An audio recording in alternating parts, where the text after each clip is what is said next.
Today I am going to show you how I clean the contacts on an electronic relay. Alright, so I was showing this technique years and years ago, several decades ago actually, and I've been using it a long time and it's worked for me. So a lot of people say you could use like 600,000 grit or like an emery cloth or something like that. I mean, you might as well, at this point, you might as well just use some 60 grit, right? And get out the old power sander. So I want to show you what I use. I use a combination of things. So back in the day when we had matchbooks that were readily available, you could use a matchbook cover. But I prefer to use cardstock. This is like the cut off from like my little homemade QSL cards, and this is what I use, and I use this in combination with some DeOx. So let's get into it. Okay, so you can do this a couple different ways, and it just kind of depends on how bad the relay looks. So I've already kind of popped the cap off, and I just use like a little dental pick or a fingernail, and you can pull the cap off. Now you're going to want to be careful with these. I don't really like handling them too much just because you never know. I mean, these are 40-something-year-old relays. So here's what you do. As you can see here, let's see here. We have the little contactors right there. And what happens is when these relays sit for a long period of time, you know, depending on the environment, the moisture content and whatnot, sometimes the contacts will tarnish. Maybe in a salty situation, they'd corrode a little bit. So I've seen guys where they just get some emery cloth and start scrubbing in there, and that's not the thing to do. You could take some contact cleaner and spray in there. I do not recommend that as well. I like to do these without getting the motor assembly or the coil assembly wet. So let's see if I cut these strips narrow enough, just barely. Okay, so let's just turn it upside down here, and I hope you guys can see. Get the light down in there. So what we're going to do is I'm going to start on the bottom contacts. So as you can see, in a normally resting position, the top ones are engaged, and then when the relay is energized by you keying the microphone, then it'll go to those lower contacts. And so what I'll do is, let me get a thin one here. I just get a piece of that cardstock, and that's it's actually not really cardstock. I don't know why I keep calling it that. It's 110-pound paper, and this is from Wally World, just 110-pound printing paper. Matchbooks used to be a little bit better because they were rough, but I kind of thought they were a little thick. So what I'll do is I'll just take the paper and I'll go in here, and then I'll lightly push down on the contact, and then I'll just kind of rub it back and forth a few times and see what we got there. Okay, so we got some dirt. The other side as well. So we'll just kind of flip this around, and we'll do this some more. And I'll just do that a few times until I don't see it anymore.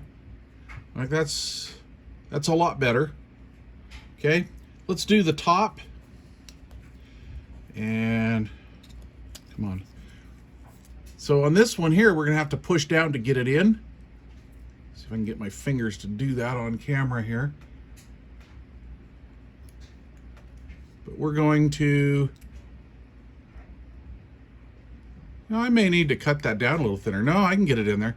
Okay, now I'm just gonna let the contactor kind of do its thing and just use the pressure that the relay's giving. I mean, let's see, I guess I could take this and pull this up a little bit and give it a little bit more pressure. There we go. That's better. You just want to be careful. Just take your time. And as you can see, we're getting dirt off there too. Oh yeah, top and bottom. So we'll just flip her over.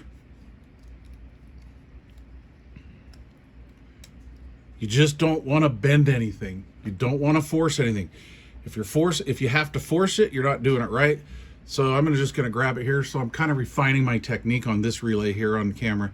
So what I'm going to do is I'm going to take my finger and I'm going to kind of do an upward force like that. There we go. That fits in there. You can feel the resistance. And then I got some more out of there. All right. So we've got 2 dirty ones there.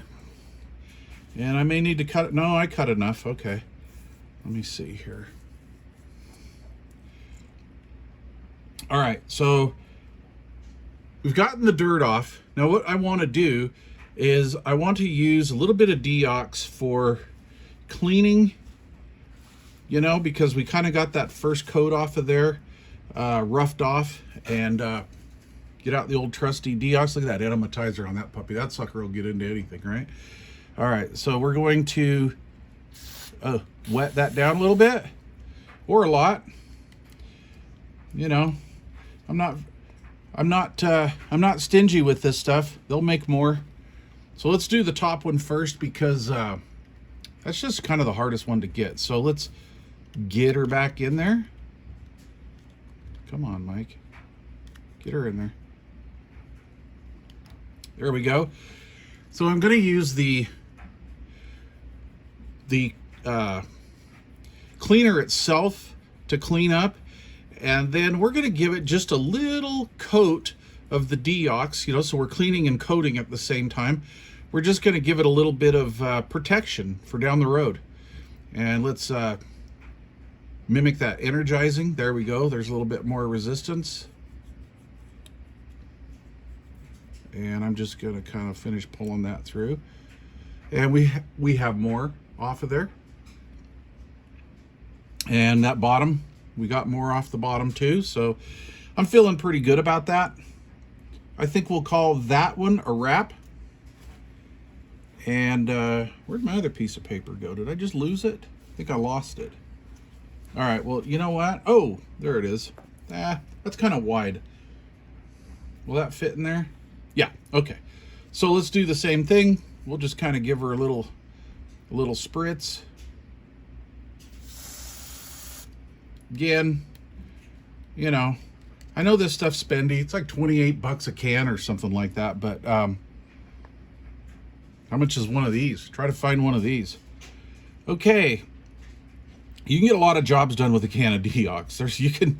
You'll make your money back in just 1 or 2 repairs of your own stuff. All right. So we're going to push down.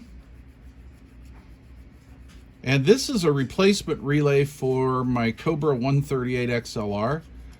And now, because I can push down a little harder, I'm not pushing down really hard, but as you can see, I got a better result. So there you go.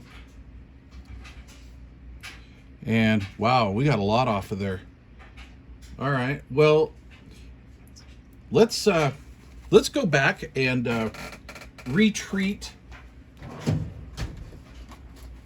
Let's go back and retreat the top one. Where did my scissors go? Okay. Oh, there they are. All right, let's get the old scissors out. Cut another strip or 2 maybe. There's really no science to this. So we're just kind of winging it here. Like I say, this technique has worked for me quite well over the years. If you have any chance of bringing a relay back to life, this will do it. As long as mechanically it's operational, right? That's not what this video is about. This is just basically cleaning and maintaining here. So again, and I can't get in here at the angle. I don't have the proper camera set up here, but okay, so what I'm going to do again is I'm going to use part of my finger to hold this here, and then I'm going to apply some upward pressure. I got a better bite that time. And let's just see if, there we go. So I'm holding it, I've got some pressure here, and then I'm taking my 2 fingers and I'm pulling this up here. Again, I don't want to damage this thing. I mean, you kind of want to be careful, but obviously after that first coat, being in love with it didn't really get me very far. There we go. There we go. All right, I'm liking that. And then we'll just make 1 pass through on the bottom, just to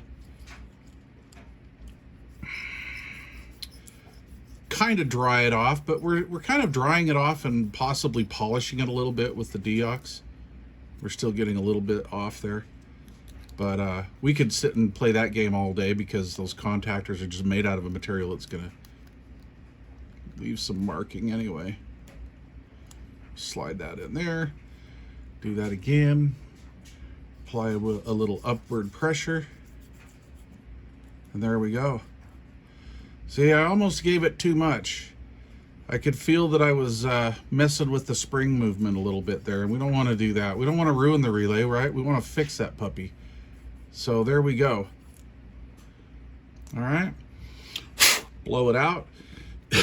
We didn't get any stuff inside of there anyway. These are meant to run dry, so you want it dry. But there we go, guys.